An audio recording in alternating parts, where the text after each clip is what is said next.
मेरा नाम शालिनी है। मैं अपने माँ बाप की इकलौती बेटी थी। मुझे पढ़ने लिखने का कोई ख़ास शौक़ नहीं था, इसलिए 12वीं के बाद पढ़ाई को छोड़ दिया। मेरा ताल्लुक़ एक खाते पीते ख़ानदान से था। मेरे पिताजी 2 भाई और उनकी एक बहन थी। शुरू से ही मेरे ख़ानदान में जायदाद के खातिर झगड़ा चल रहा था। पापा हर दिन अदालतों के धक्के खाते थे, क्योंकि मेरे चाचा और बड़े पापा दोनों हमारे हिस्से की प्रॉपर्टी हड़पना चाहते थे। मेरे वक्त कुछ इसी तरह गुजर रहे थे कि मुझे खबर मिली कि मेरी सबसे अच्छी दोस्त मानसी की शादी है। मानसी के घर वाले बहुत अमीर थे। मानसी ने स्पेशली मुझे अपने हर फंक्शन में बुलाया था। मैं उसकी मेहंदी के फंक्शन में गई तो घर आते वक्त काफ़ी रात हो गई थी। रास्ते में एक तेज़ रफ्तार से गुजरती हुई गाड़ी मेरे पास रुकी और किसी ने मेरे मुंह पर कपड़ा रखा और मैं बेहोश हो गई। मेरी आँख खुली तो अपने आप को एक तहखाने में पाया, जहाँ पहले से ही कुछ लड़कियाँ मौजूद थीं। एक बड़ा सा कमरा था, जिसे देखकर मुझे ज़्यादा डर नहीं लगा कि यह कैद खाना है। वहाँ पर छोटे छोटे बच्चे भी थे। यह देखकर मुझे बहुत गुस्सा आया। वह मुझे घूरता ही जा रहा था। मैंने डर के मारे एक लड़की का हाथ पकड़ा और उससे कहा, किसी न किसी तरह हमें यहाँ से निकलना होगा। मैं डर के मारे काँप रही थी। मुझे अपने साथ साथ अपने माँ बाप की भी फिक्र हो रही थी। मेरे बिना उनका तो रो रो कर बुरा हाल हुआ होगा। सभी लड़कियाँ रो रही थीं और बच्चे चिल्ला रहे थे। मैं एक बच्चे के पास बैठी। वो बच्चा मुझे बहुत ही प्यारा लगा। मुझे उस बच्चे पर बहुत तरस आया। उसे देखकर लग रहा था कि वह गुस्से से ज़मीन को घूर रहा है और सोच रहा है कि जैसे तैसे मुझे यहाँ से निकालने का रास्ता मिल जाए। मैंने प्यार से उस बच्चे के सर पर हाथ फेरा और कहा, तुम इन जालिमों के हाथ में कहाँ से आ गए? मेरे सवाल करते ही वह बच्चा रोने लगा। तभी कुछ लोग वहाँ पर आए और सभी को भेड़ बकरियों की तरह मारते पीटते हुए कहने लगे, चलो तुम लोगों को कहीं और जाना है। वहाँ तकरीबन 50 लोग कैद थे और उन सभी को कहीं और शिफ्ट होना था। इस अंधेरे कैद खाने में सूरज को देखे हुए बहुत दिन हो गए थे। कुछ पता नहीं चलता था कि कब सुबह होती और कब शाम। यहाँ पर मौजूद कुछ लोगों से जबरन सप्लाई का काम भी लिया जा रहा था। अब मुझे इस दिन का डर था जिस दिन ये लोग मुझे भी इस घिनौने काम में लगा देंगे। अक्सर हम जिन चीज़ों से डरते हैं हमारे साथ वही होता है। अब ये लोग यहाँ मौजूद सभी लोगों को नशे का आदी बना रहे थे। एक दिन मुझे भी एक दूसरे कमरे में ले जाया गया। जो लड़का इंजेक्शन देता था, मैं उसके पास जाने लगी और उससे अपने माँ बाप की सारी बातें शेयर की और खूब रोई। मुझे यकीन था कि यह हादसा होने के बाद मेरे माँ बाप जीते जी मर गए होंगे। पता नहीं लोगों ने मेरे माँ बाप को क्या क्या सुनाया होगा। उस लड़के जिसका नाम रोहित था, उसने मुझसे वादा किया कि एक न एक दिन वह मुझे यहाँ से निकाल देगा, लेकिन इससे पहले कि कुछ हो पाता किसी ने उस लड़के को पुलिस के हवाले कर दिया। कहते हैं खराब वक्त गुजर ही जाता है, लेकिन जिस पर गुजर रहा हो उसे ही पता चलता है कि वक्त कैसे गुजरता है। एक रोज़ हम लोगों की निगरानी पर जो शख्स रखा गया था, अचानक उसे चक्कर आया और वह गिरकर बेहोश हो गया। मौके का फ़ायदा देख मैं वहाँ से भाग निकली। यह सुनसान रास्ता था। सड़क के साथ घना जंगल लगा हुआ था। मैं इस जंगल में घुस गई और बड़ी मुश्किल से जान बचाकर वहाँ से निकली।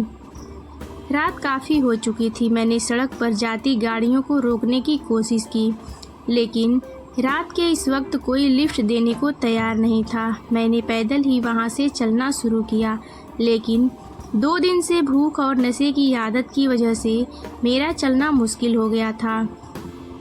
थोड़ी ही दूर चलने में बीच रास्ते में मैं बेहोश हो गई। जब मुझे होश आया तो मेरे पास एक डॉक्टर और 2 पुलिस वाले खड़े थे। मुझे होश में आते ही पुलिस वाले मुझसे पूछताछ करने लगे। मैं डर गई थी कि कहीं जिस मुसीबत से निकली हूँ उसमें दोबारा न फंस जाऊँ, इसलिए मैंने झूठ बोलना बेहतर समझा। लोगों ने मेरे घर का पता लिया और मुझे मेरी माँ के पास पहुँचाया। मेरी माँ आज 6 महीने बाद बोली थी। जब मैंने उन्हें देखा, जब मैं अगवा हुई थी, तो लोगों ने मेरे माँ बाप को ताने मारना शुरू कर दिया था कि तुम्हारी बेटी तो बदचलन थी, इसीलिए घर से भाग गई। मेरे पिता यह सब बर्दाश्त नहीं कर पाए और फिर एक दिन वह यह दुनिया छोड़कर चले गए। मेरी माँ बेटी और पिता के गम में दिमागी तौर से बीमार हो गई थी और आज जब वह मुझे ठीक से पहचानने लगी तो लोग बातें बनाने लगे। 2 दिन अस्पताल में रहने के बाद जब मैं घर आई तो पता चला कि इस समाज को सिर्फ लड़कियों का घर से भागना याद रखना है। किसी ने अगवा कर लिया यह नहीं दिखता। हर शख्स अपनी ऐनक लगाकर बैठा रहता है और सब अपनी नज़र और सोच के मुताबिक दूसरों पर बातें करना शुरू कर देते हैं। मेरे घर आते ही आस पड़ोस के लोग मेरे घर पर इकट्ठा हो गए और मुझ पर सवालों की बारिश होने लगी। वह लड़का कौन है जिसके साथ तुम भागी थी? तुमने एक बार भी अपने माँ बाप के बारे में नहीं सोचा। तुम्हारी वजह से तुम्हारे बाप यह दुनिया छोड़कर चल बसे। मैंने अपनी सफाई देनी चाहिए पर किसी ने मेरी एक न सुनी, इसलिए मैं चुप हो गई। लोगों ने मेरी माँ से कहा, अगर तुम अपनी इस बदचलन बेटी को घर पर रखोगी तो तुम्हें समाज से बाहर निकाल दिया जाएगा। मेरी माँ ने इन सब लोगों की बातें सुनी पर उन्होंने भी किसी से कुछ कहना उचित नहीं समझा। उन्हें पता था कि हमारी कोई सुनने वाला नहीं है, इसलिए उन्होंने उस वक्त मेरा हाथ पकड़ा और हम गांव छोड़कर शहर चले गए। शहर में मेरी माँ की एक पुरानी सहेली रहती थी। रात के 10 बजे हम उनके घर पहुँचे। अचानक हमें अपने घर के दरवाजे पर देखकर मेरी माँ की सहेली सविता आंटी घबरा गई। उन्होंने हमें घर के अंदर बुलाया और एक कमरे में बैठाया। अभी हम सब बातें ही कर रहे थे तभी मैंने देखा कि सविता आंटी का एक बेटा भी वहां आया। सविता आंटी के बेटे अतुल की उम्र लगभग 23 साल थी, लेकिन वह बच्चों की तरह व्यवहार करता था। सविता आंटी ने बताया कि उनका बेटा एक बहुत ही काबिल और पढ़ा लिखा इंसान था।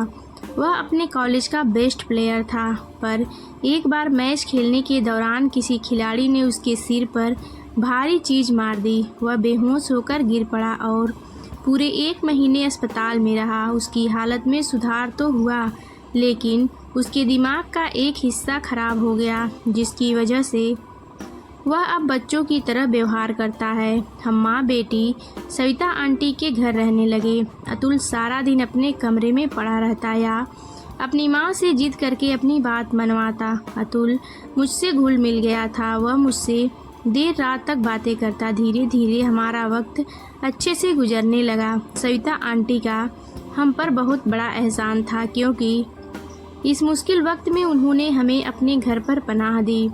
यही हमारे लिए बहुत था। मेरी माँ सविता आंटी के साथ लोगों के कपड़े सिलने लगी और मैं घर के काम करती। कुछ दिन बाद मेरी माँ की सहेली ने माँ से एक अजीब सी फरमाइश कर दी। वह चाहती थी कि मैं अतुल से शादी कर लूं। मेरी माँ ने सविता आंटी से कहा, अपने घर में पनाह देने की इतनी बड़ी कीमत मत मांगो। लेकिन सविता आंटी ने शर्त रख दी, या तो तुम मेरे बेटे से शादी कर लो या हमसे अलग होकर कहीं और बंदोबस्त कर लो। सविता आंटी की यह शर्त सुनकर अब तो हमें अपने नसीब पर भी भरोसा नहीं रहा। मेरी माँ ने कहा, चाहे कुछ भी हो जाए, मैं तुम्हारी शादी अतुल से नहीं होने दूंगी, क्योंकि वह पागल है। लेकिन पता नहीं क्यों अतुल के साथ रहते रहते मुझे उससे लगाव हो गया था। वह जैसा भी था मुझे अच्छा लगने लगा था। मैंने माँ को समझाते हुए कहा, माँ, अगर हम यहाँ से निकले तो हम फिर कहाँ जाएंगे? हमारा कोई ठिकाना नहीं होगा। यही बेहतर होगा कि हम सविता आंटी की बात मान लें। मेरे इस फैसले पर माँ रोती रही। मेरी एक ही बेटी थी और नसीब कैसा लेकर आई है। हम दोनों माँ बेटी एक दूसरे से लिपट कर देर तक रोते रहे। कुछ दिन बाद मेरी शादी अतुल से करवा दी गई। मेरी माँ मेरी शादी पर बहुत रोई, लेकिन मैं क्या करती। मजबूरी ने मुझे यह सब करने पर मजबूर किया। दिन इसी तरह गुजरते गए। अतुल मुझे अपना दोस्त मानता था, पर पत्नी का क्या मतलब होता है यह उसे बिल्कुल भी नहीं पता था। एक दिन एक भिखारिन मेरे दरवाजे पर आई और खाने की भीख मांगने लगी। मैंने उसे पेट भर खाना खिलाया। उसने कहा, तेरी हर मनोकामना पूरी होगी। उसकी बात पर मैं हंस पड़ी। मेरे नसीब में तो एक पागल पति था, इससे बड़ा दुख और क्या हो सकता था। मैंने इस भिखारन को खाना खिलाया तो उसने कहा, जा बेटी, तेरा पति तुझे बेइंतहा प्यार करेगा। कुछ दिन बाद मैंने महसूस किया कि अतुल के हालत में दिन प्रतिदिन सुधार होने लगा। हमने उसका इलाज दोबारा से शुरू करवाया। इस बार डॉक्टर को भी पूरी उम्मीद थी कि अतुल जल्दी ठीक हो जाएगा। मेरा पूरा दिन अतुल की देखभाल में निकल जाता, लेकिन मेरी मेहनत रंग लाई और अतुल की हालत में सुधार होने लगा। अब वह पहले से बेहतर हो गया, लेकिन अतुल के ठीक होते ही पता नहीं मेरी सास को क्या हो गया कि वह मुझे नफरत करने लगी और अतुल को मेरे प्रति भड़काने लगी। इन बुरे हालातों में भी किस्मत ने मेरा साथ नहीं दिया और मेरी माँ की तबीयत बहुत ज़्यादा खराब हो गई। मेरी माँ के इलाज में मेरे ससुराल वालों ने साथ नहीं दिया। अचानक मेरी माँ यह दुनिया छोड़कर चल बसी। अब मैं बिल्कुल अकेली हो गई थी। ससुराल में रहने का ठिकाना तो था, लेकिन मेरा अपना कोई नहीं था। मेरी माँ के गुजरते ही मेरी सास का अत्याचार मेरे ऊपर और बढ़ गया। वह मेरे पति अतुल से कहकर मुझे बहुत सारी बातें सुनवाती। अतुल पहले से बहुत बेहतर हो गया था, लेकिन वह अपनी माँ के हाथों का खिलौना बन गया था। उसकी माँ जैसा कहती वह उनके इशारों पर चलता। हम पति पत्नी अजीब रिश्तों में जुड़ गए थे। साथ होते हुए भी हम एक दूसरे के साथ नहीं थे। हमारा रिश्ता बस यूं ही चल रहा था कि एक दिन मेरी किस्मत ने एक नया मोड़ लिया। अचानक मुझे पता चला कि मैं माँ बनने वाली हूँ, लेकिन माँ बनने की खबर सुनकर मुझे थोड़ी भी खुशी नहीं हुई, क्योंकि मेरे और अतुल के रिश्ते में जो दरार थी वह हमारे आने वाले बच्चों के लिए ठीक नहीं था। मेरे मन में यह डर था कि पता नहीं अतुल अच्छा बाप बन पाएगा या नहीं। जो इंसान अच्छा पति नहीं बन पाया वह अच्छा बाप कैसे बन सकता है। इसी डर की वजह से मैं अपने बच्चों को इस दुनिया में लाने से डर रही थी। मैंने अपने मोहल्ले की एक औरत से, जो सरकारी अस्पताल में नर्स थी, उससे मदद मांगी। वह मेरी मदद करने को तैयार हो गई, लेकिन अस्पताल जाने के बाद पता चला कि मेरा अबॉर्शन नहीं हो सकता। अगर हमने इस बच्चे को गिराने की कोशिश की तो मेरी जान को खतरा हो सकता था। मैं अपना मायूस चेहरा लेकर घर लौट आई। वो 9 महीने कैसे गुजरे मुझे पता ही नहीं चला। मैंने 2 जुड़वा बच्चों को जन्म दिया, एक बेटा और दूसरी बेटी थी। बच्चों को देखकर मेरे मन में अजीब सी खुशी थी। अपने बच्चों को देखकर मेरी ममता तड़प उठी और मैंने उन्हें अपने सीने से लगा लिया। बच्चों की पैदाइश के बाद अतुल और मेरी सास का रवैया अब पहले से कुछ बेहतर हो गया था। वह दिन मेरी जिंदगी का सबसे खूबसूरत दिन था, जब मेरे बच्चों ने मुझे माँ कहकर पुकारा। यह बात वही लोग समझेंगे जिनका अपना कोई नहीं होता। एक दिन मेरी सास और मेरे पति अतुल किसी काम से बाहर गए थे, पर वापसी के समय उन दोनों का एक्सीडेंट हो गया और मौके पर ही उन दोनों की मौत हो गई। उनकी मौत का खबर सुनकर मैं फिर से एक बार टूटकर चकनाचूर हो गई। वह दोनों मेरे लिए कैसे भी थे, पर वही लोग तो मेरे बच्चों का सहारा थे। यह सब सोच सोचकर सारी रात मुझे नींद नहीं आई कि अब हमारा गुजर बसर कैसे होगा। जो थोड़ी बहुत जमा पूंजी थी वह कुछ दिन चली, फिर धीरे धीरे हमारे घर में खाने के लाले पड़ने लगे। एक माँ खुद भूखी रह सकती है, लेकिन अपने बच्चों को भूखा नहीं रख सकती। मैं अगल बगल के मोहल्लों में काम कर अपने बच्चों का पेट पालने लगी, लेकिन एक अकेली औरत का कोई सहारा नहीं होता और लोग उसे बेइज्जत करने पर तुले रहते हैं। जब मैं लोगों के घर काम करने जाती तो वहाँ के मर्द मुझे गंदी निगाहों से घूरते। एक दिन यूं ही भटकते भटकते मुझे पता चला कि एक आदमी को ड्राइवर की ज़रूरत है। मुझे गाड़ी चलाना पहले से आता था। जब मैं किडनैप हुई थी तब ट्रेनिंग दी गई थी ताकि वक्त आने पर हम गाड़ी चलाकर भाग सकें, लेकिन परेशानी की वही थी कि मुझे एक मर्द की गाड़ी चलानी थी। इसलिए मैंने अपना हुलिया बदल लिया और अपने आप को मर्द की पोशाक में डाल दिया। कोई मुझे देखे तो यही समझे कि मैं एक मर्द हूँ। मैं उस आदमी की गाड़ी चलाने लगी और हमारे बीच एक गहरी दोस्ती हो गई थी। गाड़ी चलाते चलाते मेरा सफ़र भी अच्छा गुजर जाता था। एक दिन बातों ही बातों में मैंने उनसे पूछा, आपने अभी तक शादी क्यों नहीं की? उन्होंने बताया, एक लड़की थी जिससे प्यार करता था, लेकिन जिंदगी ने ऐसा वक्त दिखाया कि मैं उसे ढूंढ नहीं सका। वह किस्मत की मारी थी, पर पता नहीं किस हाल में होगी। साहब ने कहा, अगले दिन मैं उस लड़की की तस्वीर तुम्हें दिखाऊंगा। अब मुझे अगले दिन का इंतजार था और उस लड़की के किस्मत के बारे में सोच रही थी कि उसकी किस्मत कितनी अच्छी है, क्योंकि कोई शख्स उससे 7 साल से मोहब्बत करता था। अगले दिन बच्चों को स्कूल छोड़कर जब मैं साहब को लेने गई तो कुछ दूर जाकर मैंने उनसे कहा, मुझे उस लड़की की तस्वीर दिखाइए। आखिर कौन है वह खुशनसीब। उन्होंने जब उस लड़की की तस्वीर निकाली और मुझे दिखाई तो तस्वीर देखकर मेरे पैरों तले से जमीन खिसक गई। वह शख्स तो मेरी ही तस्वीर मुझे दिखा रहा था। यह तस्वीर तब की थी जब मैं अगवा हुई थी। पता नहीं कैसे इस तस्वीर को निकाला गया था। गाड़ी अचानक ब्रेक लगने से रुकी। साहब ने कहा, गाड़ी ध्यान से चलाओ। उसे क्या पता था कि मैं किस ध्यान में थी।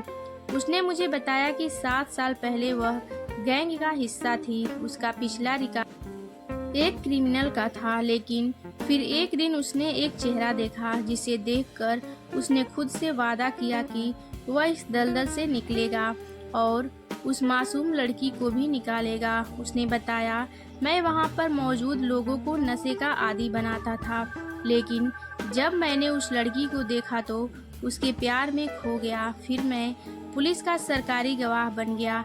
साहब की बातें सुनकर मैंने उन्हें सच्चाई बता दी। मैं ही वही लड़की हूँ जिसे आप बेइंतहा प्यार करते हैं। रौनक ने मुझे कहा, तुम फिक्र मत करो, मैं तुम्हारी जिंदगी के सारे दुखों को दूर करूँगा और तुम्हारे बच्चों को भी अपना लूँगा। कुछ दिन बाद रौनक और मैंने शादी कर ली। मैंने अपनी ज़िंदगी में जितने दुख झेले थे उन सब को दूर कर दिया और रौनक ने मेरे दामन में खुशियाँ भर दी।